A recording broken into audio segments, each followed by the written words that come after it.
পড়াশোনা করতে অবশ্যই আনন্দিত হচ্ছে, তবে একেবারে চরম উৎফুল্ল না, কারণ এরপরে অনেক পরীক্ষা দেওয়া বাকি, মাধ্যমিক চূড়ান্ত নয়। সুতরাং এখন সার্বিকভাবে প্রস্তুতি নেওয়ার জন্য আবার এক ধাপ অগ্রগতি হতে আমাকে এখন আরো প্রস্তুতি বাকি। তো হ্যাঁ, আপাতত তো আপ্লুতই অনেকটাই। কেমন ভাবে পড়াশোনা করতে, কয় ঘন্টা করতে, কজন শিক্ষক ছিল? কজন শিক্ষক বলতে সাবজেক্ট ওয়াইজ টিচার তো ছিলেন।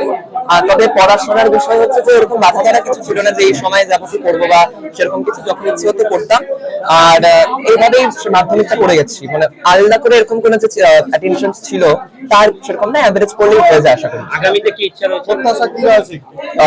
হ্যাঁ, পিওর সায়েন্স আপাতত নিয়েছি, সেখান থেকে নিট ইউজি ক্র্যাক করে আর কি মেডিকেল লাইনে যাওয়ার ইচ্ছে, তার জন্য অনেকটা প্রস্তুতি বাকি এখন। পড়াশোনা বাদে কি কি ভালো লাগে? পড়াশোনা বাদ দিয়ে তো আবৃত্তি প্রাতিষ্ঠানিকভাবে শেখা হয়নি, তবে চর্চা তো ছিল, বিভিন্ন প্রতিযোগিতায় অংশগ্রহণ করতাম, ড্রয়িং শিখেছি, তার পাশাপাশি গানও শিখেছি। তবে মাধ্যমিকের সময় পর্বে সবকিছুর প্রতি আলাদা করে সময় দেওয়াটা সম্ভব হয়নি।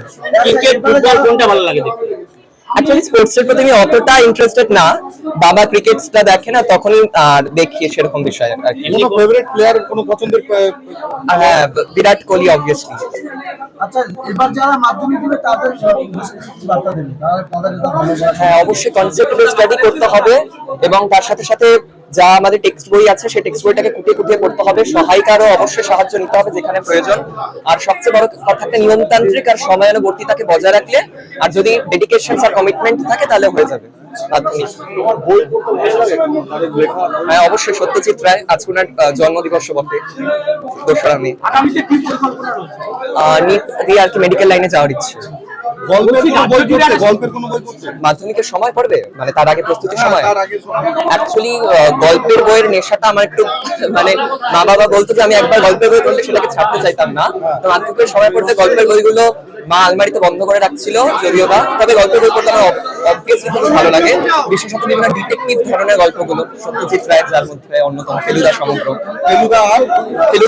যেগুলো আছে সেই ধরনের ডিটেকটিভ গল্প, কিংবা আমাদের শার্লক হোমস খুব পছন্দ।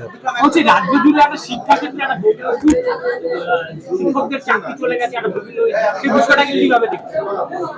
দেখুন, এসএসসি প্যানেলের যে সাম্প্রতিক খবরটা একটা চাঞ্চল্যের সৃষ্টি করছে, সেটা তো অবশ্যই একটা বিষয়। যারা আর কি অবৈধ উপায় অবলম্বন করে, যদিও আমি একজন ছাত্র হিসেবে সমস্ত কিছু বিচার করার ক্ষমতা রাখি না, তবুও বর্তমানে যেহেতু আমি দেশের ভাবি নাগরিকদের মধ্যে একজন, তো সেই হিসেবে আমার যেটা কর্তব্য বা আমি যেটা এখানে বলতে পারি সেটা হলো গিয়ে, যারা বৈধ উপায় পেয়েছিলেন, যারা নিরলস প্রচেষ্টার মধ্যে দিয়ে নিজের স্থানটাকে নিয়েছিলেন, তাদেরও এক্ষেত্রে দুর্ভাগ্যবশত চাকরিটা হাতছাড়া হয়েছে। তো সেক্ষেত্রে এই বিষয়ে আমি বলবো একটু সরকারকে ভেবে দেখা দরকার। বাকি আপাতত মনে হয় একজন ছাত্র হিসাবে এটা যারা ছাত্র পড়াশোনা করছে স্কুলে, তাদের প্রভাব পড়তে পারে এই যে ছাত্রছাত্রীরা?